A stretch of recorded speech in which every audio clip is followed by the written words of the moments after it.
বন্ধুগণ, বাংলাদেশে 2024 সালে একটা অভূতপূর্ব গণঅভ্যুত্থান সংঘটিত হয়েছে এবং ক্ষমতার মূল মালিক যে জনগণ, শাসক গোষ্ঠী যত স্বৈরাচারী হোক না কেন, যত প্রচন্ড প্রতাপশালী হোক না কেন, জনগণ যদি ঐক্যবদ্ধ হয় তাহলে দমন করে, হামলা করে, গুলি করে, কোনো কিছু করে যে জনগণকে আটকানো যায় না।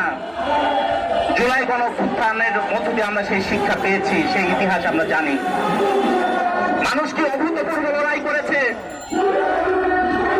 বাবা তার মেয়েকে নিয়ে রাস্তায় মিছিলে এসেছে, সমস্ত মানুষ এই লড়াইয়ে সামিল হয়েছিল। স্বৈরাচারী শেখ হাসিনার যে দুঃশাসন, ফ্যাসিবাদী শাসন, তার বিরুদ্ধে লড়াই করতে গিয়ে মানুষ এই অভ্যুত্থানের জন্ম দিয়েছিল।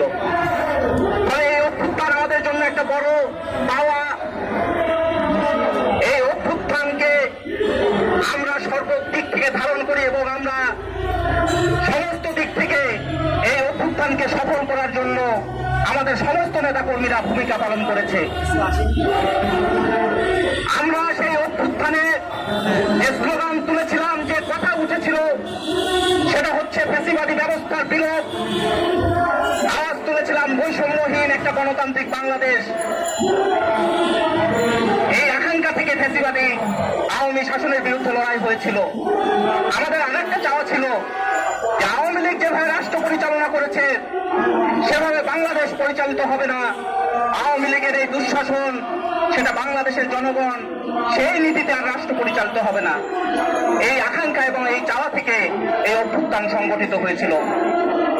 অভ্যুত্থানের পরে আমরা দাবি করেছিলাম যে গণহত্যার বিচার চাই, আহতদের চিকিৎসা করতে হবে, পুনর্বাসন করতে হবে, নিহত পরিবারদেরকে ক্ষতিপূরণ দিতে হবে। কিন্তু এই অভ্যুত্থানের 1 বছর পরেও আপনারা জানেন যে হত্যাকাণ্ডের যে বিচার, সে বিচার যে প্রক্রিয়ায় হচ্ছে, গণহারে মামলা দেওয়া হচ্ছে, নানান জনের নামে হত্যা মামলা দেওয়া হচ্ছে, সমস্ত দিক থেকে একটা প্রশ্নবিদ্ধ বিচার প্রক্রিয়া বাংলাদেশে পরিচালিত হচ্ছে। এবং এখনো পর্যন্ত যারা এই হত্যাকাণ্ডের সাথে যুক্ত তাদেরকে চিহ্নিত করে বেশিরভাগেরই বিচার প্রক্রিয়া সেটা শুরু হয় নাই। আমরা এটা তীব্র নিন্দা এবং প্রতিবাদ জানাই।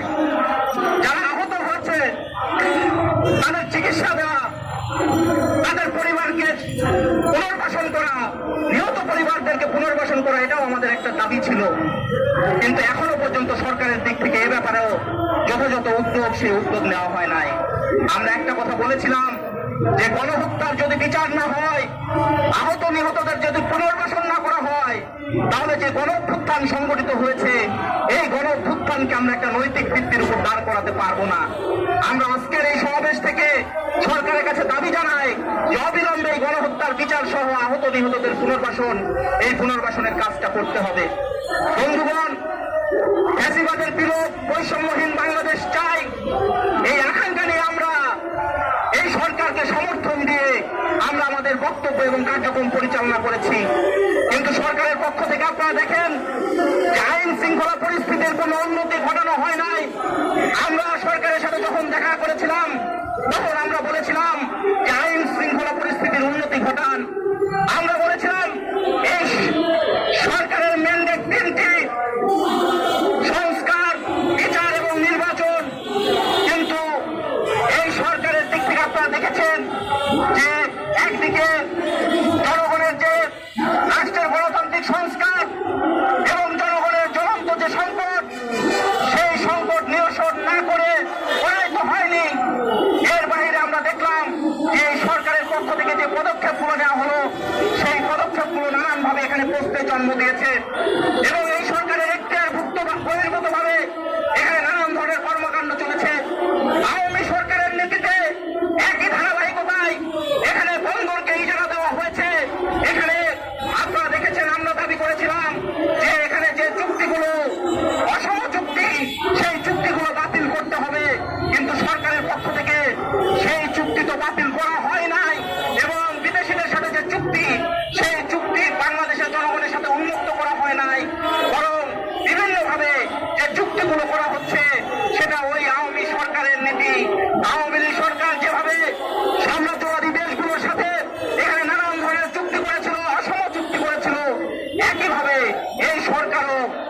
বিদেশিদের সাথে অসম চুক্তি করছে এবং আপনারা জানেন সর্বশেষ আমেরিকার সাথে যে চুক্তি করেছে এখানে শুল্ক আরোপের বিষয়টাকে কেন্দ্র করে সেই বিষয়টা নিয়ে এখানে বলেছে নন ডিসক্লোজার চুক্তি। এই চুক্তি এখন পর্যন্ত সেটা প্রকাশ করা হয় নাই। আমরা বলেছি অবিলম্বে চুক্তি প্রকাশ করতে হবে এবং সাম্রাজ্যবাদী দেশগুলোর সাথে কোন ধরনের দেশের স্বার্থ বিরোধী চুক্তি এই চুক্তি করা যাবে না।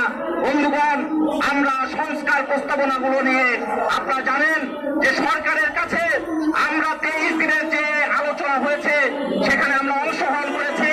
আমরা কাঠামোগত অনেক বিষয় নিয়ে আমাদের মত ভিন্নতা থাকা সত্ত্বেও ঐক্যমত্যের স্বার্থে আমরা সরকারের যে প্রস্তাবনা, কমিশনের যে প্রস্তাবনা, সেই প্রস্তাবনাতে আমরা সমর্থন জানিয়েছি। কিন্তু আপনারা জানেন এখানে আমরা বলেছিলাম যে মূলনীতি সংক্রান্ত যে আলোচনা, সেই আলোচনা এভাবে পরিবর্তন করা যাবে না। শুধুমাত্র সাম্য, মানবিক মর্যাদা এবং সামাজিক সুবিচার এটা যুক্ত করে যদি মূলনীতিগুলো বাতিল করা হয় তাহলে স্বাভাবিকভাবে এটা একটা প্রশ্নের জন্ম দেবে। কারণ আমরা মনে করি এই মূলনীতিগুলোর সাথে বাংলাদেশের যে 23 বছরের পাকিস্তানি শোষণের বিরুদ্ধে যে লড়াই, সেই লড়াইয়ের ইতিহাস যুক্ত। এটা শুধুমাত্র মুজিববাদ বলে এই কথা, এই মূলনীতিগুলোকে বাতিল করা হলে এটা আমাদের দেশের যে ইতিহাস, জাতি গঠনের যে ইতিহাস, সেই ইতিহাসের সাথে এক ধরনের প্রতারণা করা হবে এবং ধর্মনিরপেক্ষতা, সমাজতন্ত্র এগুলো সেই লড়াইয়ের চেতনার মধ্যে যুক্ত ছিল। বাঙালির জাতীয়তাবাদ নিয়ে আমরা বরাবরই বলে এসেছি যে জাতীয়তাবাদ বলতে আমরা বলছি যে সমস্ত জাতিসত্তার স্বীকৃতি দিতে হবে। শুধুমাত্র বাঙালি জাতি নয়, এখানে সমস্ত জাতিসত্তার স্বীকৃতি সেটা নিশ্চিত করতে হবে।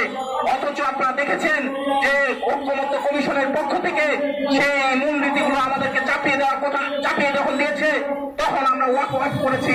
আমরা আমাদের দিক থেকে স্পষ্ট করে বলতে চাই, ঐক্যমত্য কমিশনের যে নীতি ছিল সেই নীতি হচ্ছে রাজনৈতিক দল সমূহ যেগুলোতে ঐক্যমত্য হবে শুধুমাত্র সেগুলো ঐক্যমত্য কমিশনের জুলাই সনদের থেকে সেগুলোকে কার্যকর করা হবে। কিন্তু আমরা দেখছি সেগুলোকে চাপিয়ে দেওয়া হচ্ছে এবং আমাদের দেশের ইতিহাস, সেই ইতিহাসকে বিকৃত করে এখানে এক ধরনের ইতিহাস নিয়ে আসা হচ্ছে। সেই ইতিহাসের মূল কেন্দ্র হচ্ছে পাকিস্তান কেন্দ্রিক ইতিহাস। এটার কারণে আমরা এটার বিরোধিতা করেছি। ফলে বন্ধুগণ, আমরা এই জুলাই অভ্যুত্থানের 1 বছরের পূর্তি উপলক্ষে এখানে দাঁড়িয়ে আমরা যে কথা বলতে চাই, যে আকাঙ্ক্ষা নিয়ে বাংলাদেশের মানুষ জীবন দিয়েছিল এখনো পর্যন্ত সেটা পূরণ হয় নাই। আমাদের দেশে যারা দেশ পরিচালনা করছে তারা ওই আওয়ামী সরকারের ধারাবাহিকতায় একই নীতিতে তারা রাষ্ট্র পরিচালনা করছে। দেশের জনগণের জ্বলন্ত সংকট সমাধান করছে না এবং সাম্রাজ্যবাদী দেশগুলোর সাথে নানান ধরনের অসম চুক্তি করছে। একদিকে এটা হচ্ছে শাসক গোষ্ঠীর চরিত্র, আর জনগণের শিক্ষা, জনগণের ইতিহাস হচ্ছে এটাই যে আমাদের বাংলাদেশের জনগণ যে আকাঙ্ক্ষা নিয়ে জীবন দিয়েছিল সেই আকাঙ্ক্ষা হচ্ছে একটা বৈষম্যহীন বাংলাদেশ, একটা গণতান্ত্রিক বাংলাদেশ। ফলে সেই বৈষম্যহীন গণতান্ত্রিক বাংলাদেশ যদি আমরা কার্যকর করতে চাই, সেই যাত্রাপথ যদি আমরা শুরু করতে চাই, তাহলে জুলাই গণঅভ্যুত্থানে বাংলাদেশের জনগণ যে আকাঙ্ক্ষা নিয়ে লড়াই করেছিল সেই আকাঙ্ক্ষার পরিপূরক সংগ্রাম গড়ে তুলতে হবে। আমরা বাংলাদেশের জনগণকে সেই সংগ্রাম গড়ে তোলার আহ্বান জানাই। সেই সংগ্রাম যদি সত্যিকার অর্থে করতে পারি তাহলে সত্যিকার অর্থে যারা জীবন দিয়েছে, শহীদ হয়েছে, তাদেরকে শ্রদ্ধা জানানো হবে। ফলে সেই সংগ্রামের প্রতিশ্রুতি ব্যক্ত করে সবাইকে ধন্যবাদ জানিয়ে আমার কথা শেষ করছি।